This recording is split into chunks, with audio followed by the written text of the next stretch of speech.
Welcome to From the Bleachers.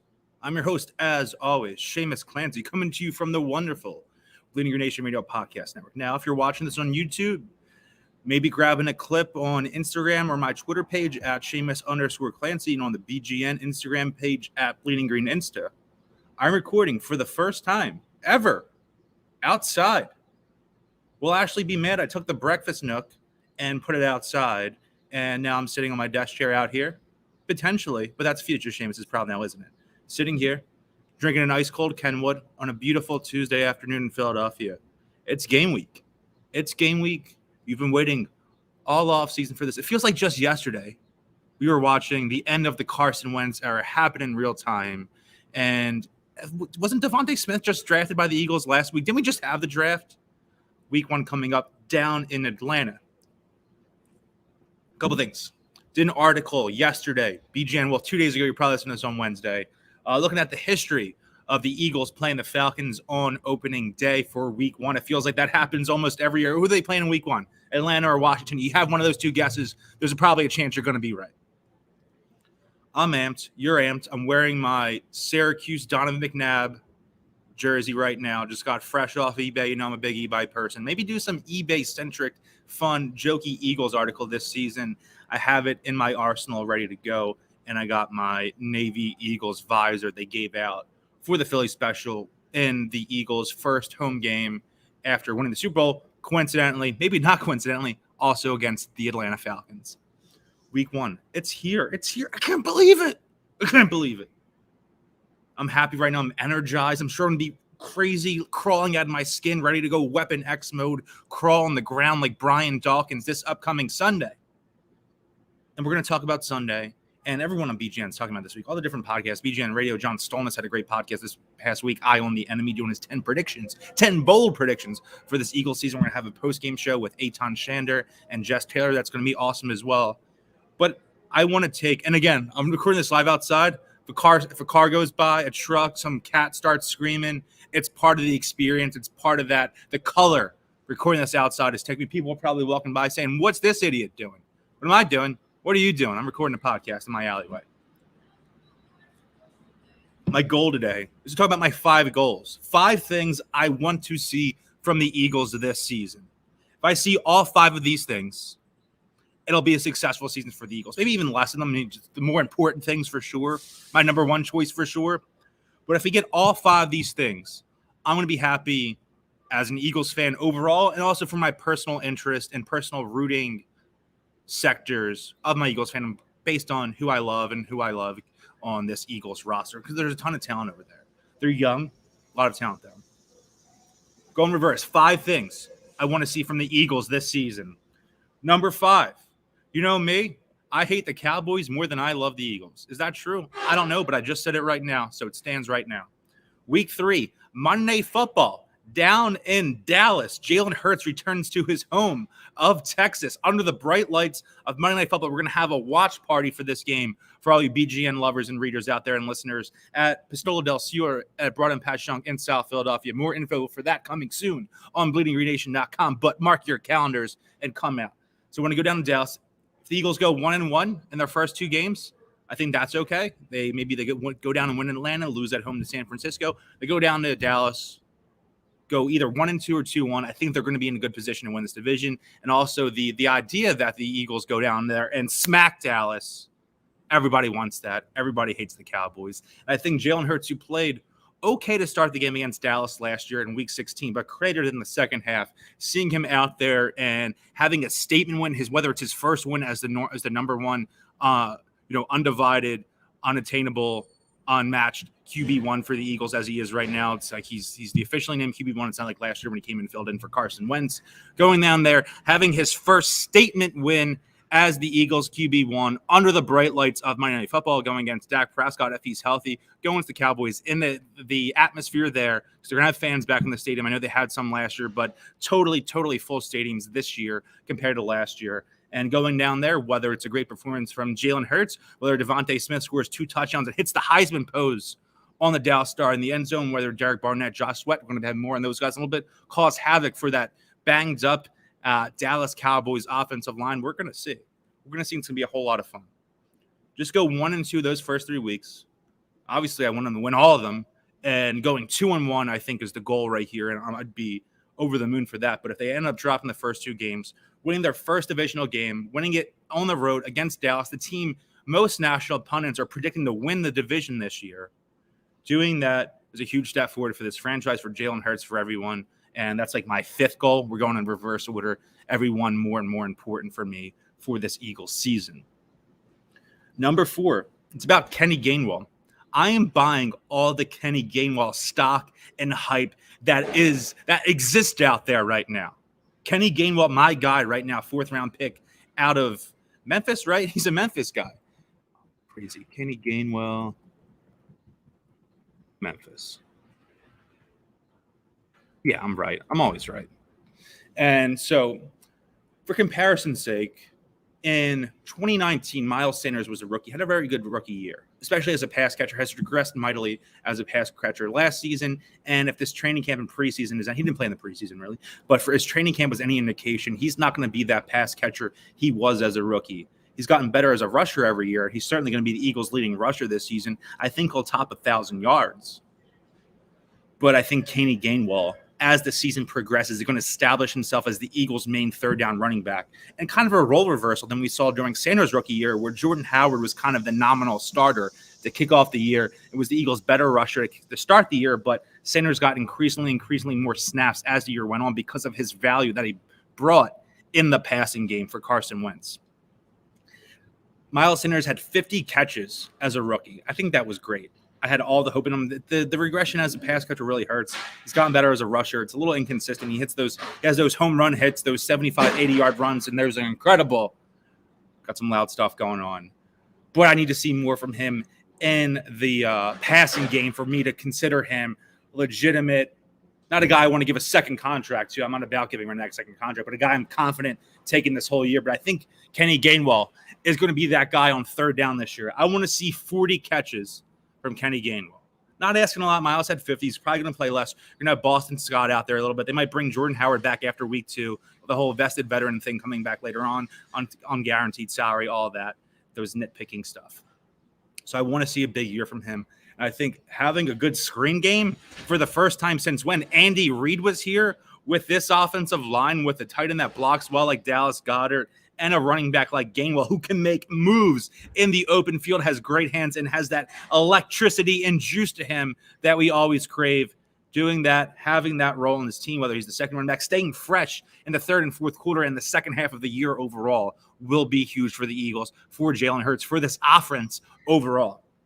Number 3, we're switching to the other side of the ball here. Talking about the defensive line, this defensive line is going to be fierce. They may lead the NFL in sacks. They were 3rd last year, and this defensive line is even better because of the jumps we're going to see from Derek Barnett, from Javon Hargrave, from Josh Sweat, and the addition of Milton Williams, my guy they drafted on day 2 this year. I was over the moon about that pick. He was my guy I won in the 3rd round all offseason. I wanted Devontae Smith, Landon Dickerson pick. I was a little unsure of it first, but I'm in it now. He's a beast, a complete beast. We're at number 69 now. Nice. But I'm talking about either Derek Barnett or Josh Sweat. Both guys are entering the last years of their rookie contract. Derek Barnett was a 1st-round pick in 2017. What's up, pal? Thanks for hopping on, listening. And Josh Sweat was a day 3 pick in 2018. So there's a difference in expectations there. Everyone thinks Derek Barnett should have been the, perennial Pro Bowl player. He was taken with the 14th pick in the 1st round. He's someone that the defense should have been built around over the last couple of years. Had a successful rookie season, was on the end of the biggest play in the history of Philadelphia sports when Brandon Graham strip sacks Tom Brady, ball goes into Derek Barnett's arms. Pick is a success just because of that. But that doesn't necessarily mean the Eagles should give him a second contract, right? And I think because of the difference in expectations where Derek Barnett is supposed to be this perennial Pro Bowl player because he was taken in the 1st round, he's seen as a disappointment, whereas Josh Sweat, who was a day 3 pick, has produced increasingly more each NFL season. And because of that, he's kind of more of the fan favorite because he has this kind of underdog sense to him because of where he was picked and the way he's outperforming the expectations based off what round he was selected in. I think it's more likely we see this from Sweat. By all accounts, he had the best defensive training camp of any player. Probably Derek Barnett had a really good training camp too. And you have Jordan Mailata on the other side of the ball, who might have had the best training camp of any Eagles player out there. But from one of those guys, the Eagles probably can't sign both of them, send them both to huge contracts next year. They have Brandon Graham who's under contract for a couple more years. They have Milton Williams coming in, who's been playing inside and outside too. I think they can only afford to pay one of those two guys. And, you don't want to do it ahead of time. I don't think. Let's see how the season plays out and you hand one of them a contract. I want to see from one of those two guys, whether it's Barnett or Sweat, reach double-digit sacks. On the Eagles' official depth chart they released today, they were both listed as co-starters, which is just unreasonable. That's not how the world works. One of those guys are going to be out there for the first snap for the defense this year. The other guy isn't. And while I don't think that's all that telling, because they're going to be rotating throughout the game and throughout the season, they're probably going to play pretty equal snaps. But I want to see one of those guys establish himself as the best young pass rusher on this team, reach double-digit sacks, and make it known that Howie Roseman and the Eagles franchise should be giving that guy, rather than the other one, a big fat contract going forward to keep producing for this Eagles roster in the years to come. So that was number 3. Number 2, Devontae Smith, Heisman Trophy winner. The Eagles trade up for him in the NFL draft. The guy seemed like the whole city wanted. I want him to come here and absolutely dominate. I think that's on the table. He could be looking at an 80-catch, 1,100-yard, 7-touchdown season. That sounds like a lot, and it is a lot, but I think Devontae Smith's just that damn good. He's just that damn good. Justin Jefferson had a historic rookie season last year. Didn't win Offensive Rookie of the Year. Then with Justin Herbert, very deserving. I think he's the next elite quarterback in this league. He's going to have a huge, huge season. It sucks that he's coming to Philadelphia and playing with the Chargers at the Link this year. I think the Eagles are going to get smacked in that game, very unfortunately. But I want him to, maybe he doesn't reach the levels that Jefferson did statistically, but I think a season where some quarterbacks are in different situations, Justin Fields and Trey Lance, you don't know how early they'll play because it's sometimes a quarterback-centric award. Trevor Lawrence isn't in the greatest situation ever, and Zach Wilson isn't in the greatest situation ever. So maybe it's a season where a wide receiver of Smith's caliber, this Heisman-winning receiver, comes here, is the focal point of this offense, gets a lot of touches, gets a lot of targets, can win Rookie of the Year. And to see him establish himself like this as one of the next great wide receivers in the NFL would be huge. And if Devontae Smith is playing that well, being that good, and putting up those numbers, there's a good chance that my number one goal, the number one thing I want to see from the Eagles this season, comes to life, happens, it comes through because of Devontae Smith is playing that well. It's all about the quarterback. Obviously, the best thing that could happen for the Eagles this season, my number one goal, the thing I want to see more than anything, is for Jalen Hurts to establish himself as the Eagles franchise quarterback going forward. I don't think that's a numbers thing. Well, if Hurts has, 3,800 passing yards and 26 touchdowns with only 11 interceptions and, 875 yards on the ground and 6 rushing touchdowns, it isn't about numbers. It's about the vibe. And I don't just mean in the sense where, like, in the locker room a couple of years ago, the players like Foles, maybe they more than Wentz, and, maybe that Foles didn't have the same talent level as Wentz. There was a talent disparity, and Foles' stats weren't always incredible during the regular season. But I want it to be Hurts' performance has to be kind of without beyond reasonable doubt that he is the franchise quarterback. It's going to take that sort of convincing consensus for everyone to realize he's the focus of the Eagles franchise going forward, and to convince the Eagles themselves that they do not need to make a move for a quarterback this upcoming offseason, whether it's a trade for Russell Wilson, Aaron Rodgers, Deshaun Watson, hopefully not that, or a trade up for a quarterback in the 2022 NFL draft. They'll have at least 2 first-round picks, possibly 3, and at minimum 4 picks in the first 2 rounds to go up and get their guy if they aren't happy with Hurts. But I want to see that with Jalen Hurts so badly this year. I'm a Jalen Hurts fan. I'm probably the biggest Jalen Hurts fan across the entirety of the BGN radio network, bleedinggreennation.com, across Eagles media. I'm not really media, but as an analyst, crazy, podcast personality, no one's more in on Jalen Hurts than me.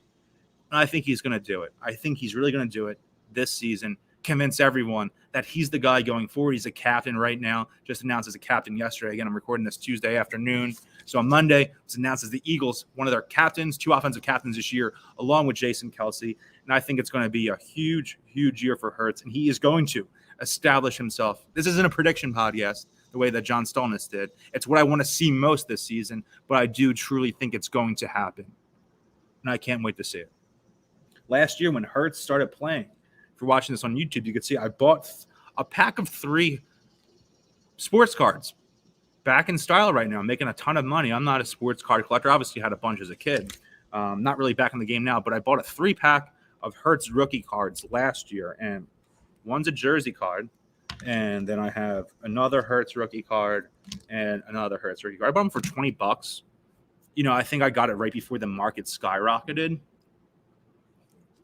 And it could be a situation where if I get these graded or something and Hurts is the true franchise quarterback, has a Pro Bowl season, is electric, has those early Michael Vick vibes with his rushing and passing capability, not the same caliber of player, the same talent level of player, but has those vibes that make, all the Twitter and highlight reels and stuff like that, Instagram highlight reels.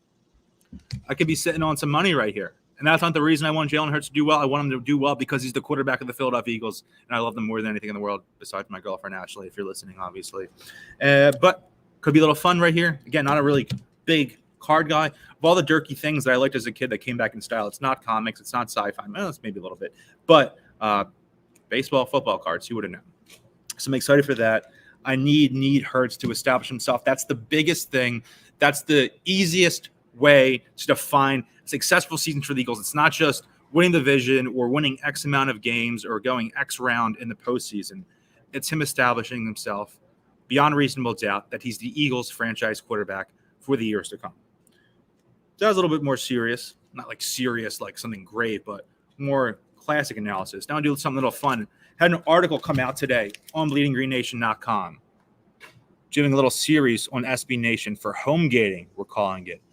No tailgating when you're at the game. Homegating is having the best watch party possible. So you can find it on bleedinggreennation.com. Tips and tricks for the best Eagles homegating experience. Talking about, make sure you have a classic wing pizza place you want to order from. People are like, oh, well, you always order wings and pizza with football. No, why? Because they're the best 2 foods. They're perfect. They're perfect for sports. If you're hitting the comfort of your home, if I'm at the Eagles game or a tailgate, I don't really want to be eating chicken wings and making a stinking mess of myself and looking like a big slob. What about home? I love it. Nothing love more. You go back in the kitchen, second quarter, Eagles are on defense. Go back there, grab another slice, grab a couple of wings, throw them on your plate, go eat, go to town. Go to town on them. You deserve it. What else we got on here? Make sure you have a nice beer selection. If you're a drinker, if you're not a drinker, that's totally understandable too. I love a nice ice cold Kenwood. Kenwood, the perfect beer to not just tailgate with, but homegate with as well, as we all know. And I think that'll be pretty fun, right? Be fun. And also, if you're a mixed drink person, have some fun. We have a lot of seltzer flavors out there. The seltzer revolution has been going on the last couple of years. Still pretty warm weather out. Still have the end of the summer vibe where it's meeting fall, and it's this perfect coalescence of weather right now. That's why I'm recording outside. I've been wanting to record outside in this little spot outside my house all summer long, but it was just an excruciatingly hot summer with the perfect weather today. Chilling. I got my McNabb jersey on, my Eagles visor, going to get some new eyeglasses this afternoon. Excited for that. Haven't got a new pair in like 2.5 years. I can't see a gosh darn thing. And then with the Eagles coming on, I need to watch the game as intently and as best as possible, especially because I have that 2 TV set up. And I mentioned that on there. If you have a 2 TV set up, you have the Eagles or your main game you're watching on one TV, you have Red Zone on another TV. That is the ultimate chef's kiss home getting experience. Go big or go home. Go big or go home. And one last thing I'll mention, recommend this place. They're not a sponsor. I'm not affiliated with them at all. Is Isabella's Pizza in South Philly. Makes a breakfast stromboli on East Passyunk Avenue. You can get like your choice of meat, whether it's bacon or scrapple. I'm a big scrapple guy, or pork roll. Get some potatoes, egg, and cheese in there, and it's the most delectable thing you will ever eat on the morning of an Eagles game. This Sunday, I think my parents are going to come over. My dad's going to pick up some wings from Burns Tavern up in Northeast Philly, the Port Richmond area. I'm excited for those, but maybe if he wasn't here, maybe I'd order a breakfast bowlie, as we could say. For the bowlie god, Jeff McDevitt, RIP, no longer on Twitter, got his account deactivated. Hopefully we'll be back soon. We miss you, Jeff, out there, the king of the bowlies, the king of the bowlie night guy. So pay my respects. I can't mention a bowlie without paying my respects to Jeff McDevitt, obviously. So you have a nice cold beer, like a Kenwood. Maybe you have a nice spiked seltzer. I like a spiked seltzer. You have a mixed drink. Do a little whiskey Coke action. I like Coke Zero. Don't do regular Coke. Don't do Diet Coke. Neither of those things are good for you. And soda in general, not good for you, but Coke Zero is the move. If I'm having a whiskey Coke, maybe break out some ginger beer. I like a ginger beer. I like a dark and stormy. Maybe cook one of those up for the game. And then I guess this isn't really part of homegating because this goes for tailgating too. And we could talk about tailgating another week because I have a tailgating specific article that's coming out at the end of the month ahead of the Eagles, I believe.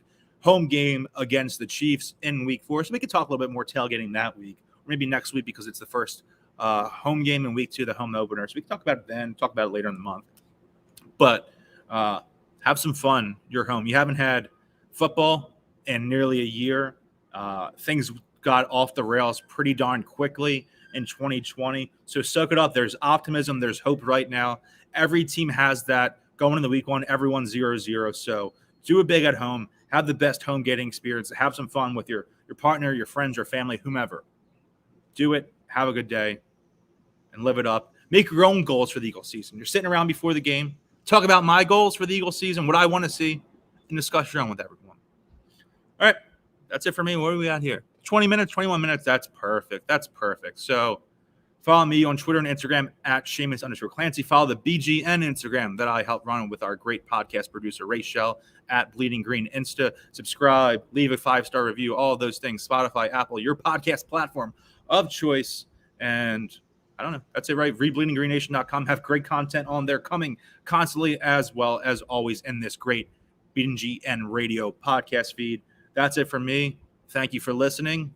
Hop on the YouTube channel. Going to have great YouTube content all season long. So subscribe to there. The link to the YouTube channel will be in the podcast description. So subscribe on there. That's it for me. Have a fantastic week. And as always, keep bleeding green. Can I get a shout out for my Eagles buddy, George and Carl? Okay, yeah, this is Aiden Traeger. Can I get a shout out for my Eagles watching buddies, George and Chris? George and Chris, thank you for listening. Thank you for watching. Aiden, too. Did I say your name right? Aiden, yes. Sorry if I mispronounced it earlier. Thank you all for watching. Thank you for listening. Again, please check out the YouTube channel. That's it for me. Again, as always, keep bleeding green.